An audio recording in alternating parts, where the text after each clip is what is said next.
todo esporte, com João Vitor Cirilo. No campo, na quadra, na piscina, no tatame, em todos os lugares. E aqui, no Itacast. Um abraço para você que tá ligado com a gente aqui no YouTube, @Itatiaia Esporte. A você das plataformas de áudio também. Obrigado a todos pela audiência. Essa é a edição 185 do podcast Todo Esporte. A você, ótimo dia, ótima tarde, ótima noite. Você que nos acompanha em qualquer horário. Todo Esporte, que é esse espaço dedicado semanalmente a falar do esporte olímpico. E cada vez mais vamos esquentando a cobertura nesse novo ciclo, né? O primeiro ano do novo ciclo olímpico, digamos assim. Esse 2025 com muita coisa acontecendo e temos a chance aí de acompanhar atletas que estão pertinho da gente, que estão desempenhando muito bem ao redor do mundo, e é o caso do convidado de hoje. Primeiro, deixa eu apresentar meu parceiro Leonardo Parrella, que está comigo também aqui no Todo Esporte. Tudo bem, Léo? Tudo bem, Cirilo? Beleza, seja bem-vindo mais uma vez. Obrigado. Esse cara que tá chegando agora aí tem assustado todo mundo, cara. Passa semana a semana, o cara tá quebrando o recorde que é dele mesmo, né? Um negócio de louco, né? O que a gente tava falando, ele faz parecer muito fácil, né? Parece que é tranquilo fazer o que ele tá fazendo. Estamos falando do Luiz Maurício, ele que é de Juiz de Fora, né? E tem cumprido um papel muito legal, números muito especiais no lançamento de dardo. Um dos caras muito relevantes do atletismo brasileiro para esse ciclo que está começando. Colocou o Brasil em uma final olímpica da modalidade depois de muito tempo, né? Estamos falando de 9 décadas aí em Paris 2024. Segue aumentando os seus números aí, como eu disse, ampliando recordes que já eram dele mesmo, recorde nacional e continental. E temos muita coisa para trocar ideia com esse cara que tem se apresentado como um dos nomes do Brasil rumo a Los Angeles. Luiz Maurício, obrigado por falar com a gente, obrigado pela presença, prazer falar contigo, cara. Boa tarde, pessoal, galera do Todo Esporte. É um prazer participar desse programa, acho que vai ser bem legal agregar e falar sobre esporte, então vai ser bem legal. Cara, fala um pouquinho do que está acontecendo nesse momento. Você tem aí, num espaço de um mês, vamos colocar assim, desses números que estamos destacando aqui, você tem 2 quebras de recorde. No espaço de um ano são 4 em sequência. Para quem não está acompanhando aí o seu calendário, tem sido um 2025, um começo de ciclo, né? Rumo a Los Angeles, muito legal para você, né, cara? Sim, graças a Deus eu fiz uma preparação muito boa. Desde o troféu Ademar, que foi no começo do ano, comecei com 82. Então, já foi uma marca assim que eu nunca tinha começado a temporada com uma marca tão elevada. E depois disso eu fiz uma preparação focada na Europa. Então eu fiz um training camping de um mês em Madrid e saí para fazer algumas competições. E as competições foram um sucesso, porque foram marcas muito altas, porque foram 86, 85, 81 e depois 86. Então foi consegui manter um bom resultado por um período assim que varia muito de treinamento, de adaptação, e isso tem sido bem legal, tem sido bem diferente. A gente tem acompanhado você e você está falando aí dos números, né? A gente destacou esse do Quênia recentemente, já na casa de 86, 34 no finalzinho de maio. Semana passada esse 62 na etapa lá de Paris da Diamond League. E semanalmente você vem aí buscando esse aprimoramento. Como é que tá o planejamento desse momento? Como é que estão os seus planos aí? Como é que tá a agenda desenhada para esse ano que tem Campeonato Mundial, né?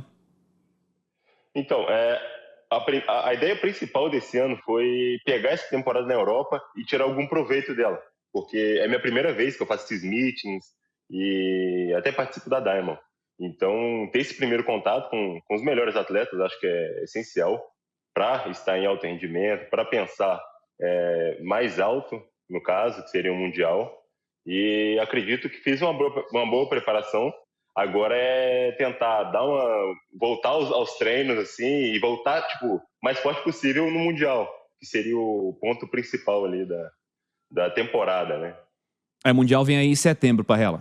A gente vê o primeiro ano de um ciclo olímpico dos atletas realmente dessa forma, assim, desopilar um pouco do que aconteceu da Olimpíada, que é aquela pressão muito grande, ali é o ápice da preparação, e aí você começa de novo nessa caminhada. Eu acho que eu queria saber de você como que é feito esse treinamento, assim, você tem alguma meta específica, existe alguma distância específica que você pretende alcançar, ou isso mesmo o treinamento, é o dia a dia, como que você trabalha isso? Então, é o treinamento. Eu acho que o lançamento do dardo, ele é muito técnico. Então, tem vários pontos ali que o atleta tem que ir adaptando durante as competições, o treinamento, para ele se lapidar e ficar tipo, o melhor possível, o mais rápido possível, o mais técnico possível. Então, eu acredito que até o Mundial tem várias competições que vão arriscando, vão experimentando algumas coisas para ver que lá no Mundial a gente, pô, isso aqui tem que estar muito bom, sendo muito bem executado, para ter uma competição efetiva, porque essas competições grandes são feitas de qualificação final, e na final ainda tem mais outros 3 lançamentos, então isso tudo pode acontecer, e ganha quem erra menos possível durante esse percurso. Dessa história de Paris, e aliás você retornou agora a Paris, né? Estamos falando de um 11º lugar numa final. O Brasil não disputava a final há muito tempo, né? Na era moderna aí, você foi o cara que figurou pela primeira vez nessa modalidade disputando uma final para o Brasil. O que representou isso para você? Qual foi o sentimento? E você acha que foi, de fato, portas abertas aí para ser o cara do Brasil realmente nesse ciclo que está começando? Sim, com certeza, porque a minha primeira... até antes dos jogos também, eu não tinha 85 e não era no cenário internacional, estava no ranking 30º. Então, fazendo o índice, já começou a expectativa também para as Olimpíadas era competir, fazer a melhor competição possível e sim avançar para a final. E graças a Deus consegui avançar para a final e com uma marca muito expressiva, que foi de 85,91. E nisso já viu que eu e meu treinador, o Fernando, a gente podia sonhar com voos maiores. E nesse ano, a gente já começou um ano muito bem, mostrando que o trabalho desde o ano passado já vem sendo bem feito, bem construído. E é isso, é continuar fazendo o mesmo trabalho, a mesma planilha, a mesma ideia, e vamos ver o que pode acontecer, né? Luiz, queria que você falasse um pouco pra gente, assim, o Cirilo bate muito na tecla, assim, foi realmente um resultado histórico, né? Há 9 décadas a gente não tinha alguém. Como que você começa no lançamento de dardo, assim? Quais foram suas referências? Como que você começou a trilhar esse caminho nessa modalidade? Eu comecei num projeto de iniciação lá de Juiz de Fora. Eu não comecei fazendo o lançamento do dardo, comecei fazendo corrida de rua. Então não tem nada a ver uma coisa com a outra, mas foi uma adaptação, até mesmo da equipe, dos treinadores, de como deixar de ser lúdico para uma coisa de performance, que daí era competir buscando resultado, e isso demorou um período de 8, 10 anos assim para chegar ao nível mundial, que seria, eu cheguei em 2018 e em 2020 já estava me despontando no Pan-Americano, a nível Pan-Americano. Eu fiquei segundo. Então, aí depois dali virou realmente buscar resultado. Então, eu treinava, eu comia, eu dormia pensando naquilo. Então, desde então foram acontecendo as coisas. Eu fui campeão dos Jogos Sul-Americano Adulto, isso sendo sub-20. E depois eu consegui bater alguns recordes também brasileiro. Então foram tudo acontecendo como uma escada, na verdade. Era um degrau, depois pensava em outro, até chegar aos Jogos Olímpicos, que foi o ápice até mesmo da minha carreira profissional. Eu tenho uma bronca com o Brasil, de um modo geral, porque ele falou do projeto de iniciação lá da turma da Universidade Federal de Juiz de Fora. Eu conheço algumas pessoas que fizeram parte desse projeto, inclusive. Como tem talento escondido por aí, né, Luiz? Dentro das universidades, dentro desses projetos que, às vezes, não temos lá tantas notícias, que não tem lá tanta grana rolando, não tem lá tanto apoio. Tem muito talento escondido por aí, esperando oportunidade, né, cara? E você, um deles está despontando aí agora. Você pode falar muito bem do que projetos como esse podem representar para o futuro de tanta gente, né? Sim, com certeza.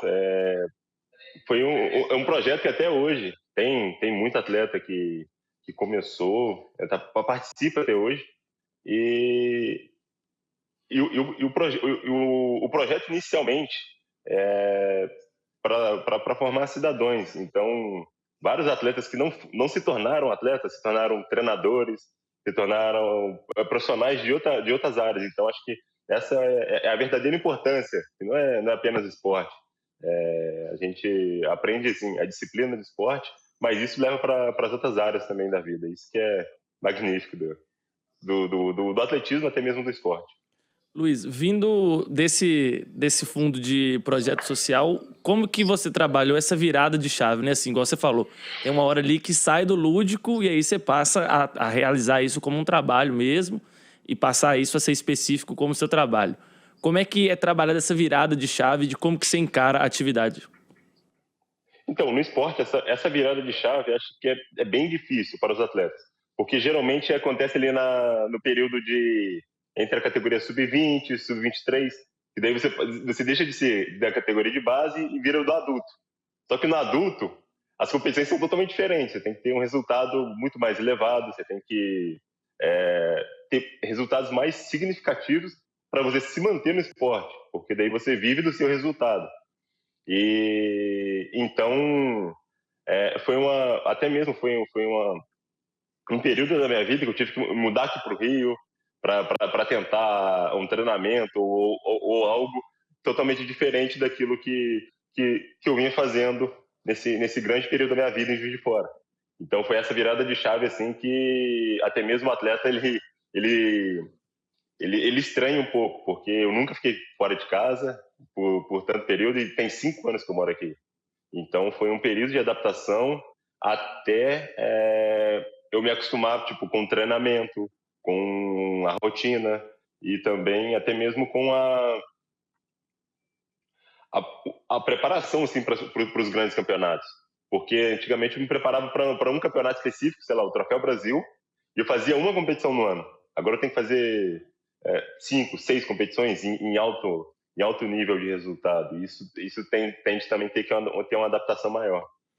Queria que você falasse pra gente, cara, a sua visão sobre o atletismo brasileiro de um modo geral, né? Nós temos aí, pensando em resultados, né? Pensando aí, que a galera sempre olha a medalha, né? Mas eu acho que tem alguns casos aí que a gente tem que observar o macro, né? Formação de talento, surgimento aí de novas caras, presença em finais também, pegar o histórico de um modo geral. Qual que é a opinião de quem está fazendo parte do esporte e do momento do atletismo brasileiro nesse ciclo ainda iniciado rumo a Los Angeles? Acho que o atletismo vive uma época muito boa, tanto que pelo Pio, que puxa isso, até mesmo o Caio Bonfim vem disputando medalhas todas as competições. Tem também o Darlan Romani, que é do Praia Clube também, que representou a gente, representa muito bem. Tem também alguns atletas que vêm se despontando no cenário mundial, até eu também estou chegando também agora junto com esse pessoal. E acredito que essa é a melhor fase, porque a gente está sendo visto no cenário mundial, e isso conta muito, tanto para buscar os olhares para o Brasil, tanto para buscar patrocínio, visibilidade. E acredito que essa é a melhor fase, tanto do atletismo brasileiro, porque temos grandes nomes, e isso lá na ponta. Tem o Alisson, do 400 com barreira, tem o Matheus também, que vem do 400 com barreira, e eles estão sempre brigando nessas competições, nesses meetings. Acho que isso é super importante. Luiz, eu queria também um pouco que você falasse como que começou a sua relação com o esporte. Antes de você entrar no projeto, você já tinha contato com alguma coisa? Você já praticava esporte ou foi algo mesmo direcionado depois que você entrou lá no projeto em Juiz de Fora?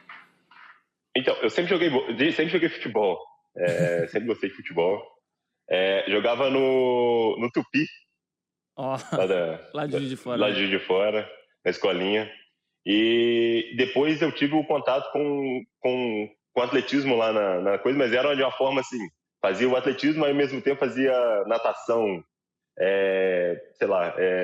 tênis, fazia outros esportes, outras modalidades, mas não no intuito de treinar a modalidade de fato. Então, todos os atletas treinavam tudo, junto com todo mundo. Você treinava um dia lançamento, no outro dia você treinava, fazia um tiro de 1 quilômetro. Uhum. Então, e participava também de corrida de rua no final de semana. Então, não era uma forma voltada assim para o resultado. E depois disso foi tudo acontecendo aos poucos, sempre também respeitando até mesmo a limitação do atleta, porque senão ia começar tipo um atleta muito bem formado na categoria de base que não entregaria tantos frutos assim na categoria adulta. Então foi bem respeitado a ordem das coisas, o período de treinamento, sim, pensando também, foi ali onde eu comecei também a parte nutricional, que isso me ajuda até hoje, que até meu nutricionista é daquela época lá do projeto, que vem de 2015, que é o Torga.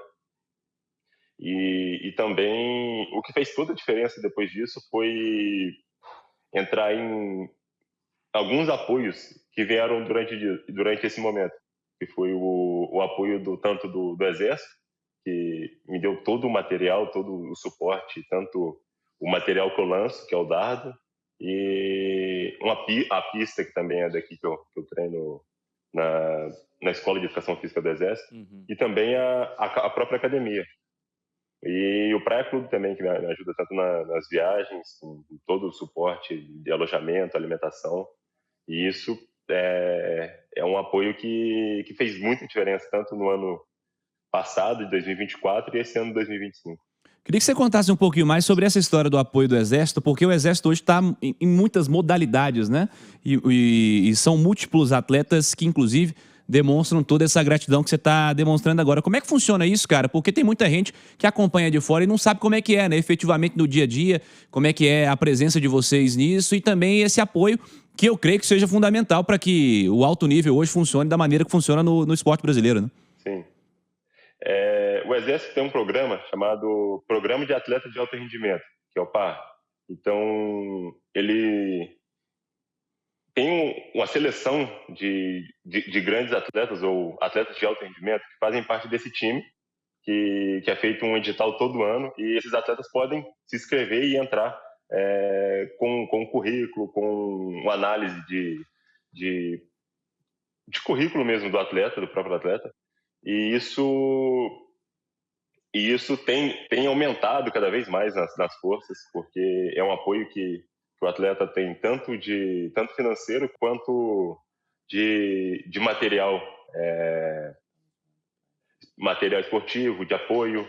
E isso faz muita diferença na vida de um atleta, porque eu treinando na UFJF, eu tinha materiais limitados, então o dardo era um dardo bom, mas era um dardo tipo a nível de iniciação. Aqui eu tenho os dardos do legado olímpico, então são dardos de última geração, de carbono, e isso faz toda a diferença no treinamento. É um detalhe pequeno que é gigantesco no final. Então, acho que o material também que está aqui é todo reaproveitado dos Jogos Rio 2016, tanto da academia ao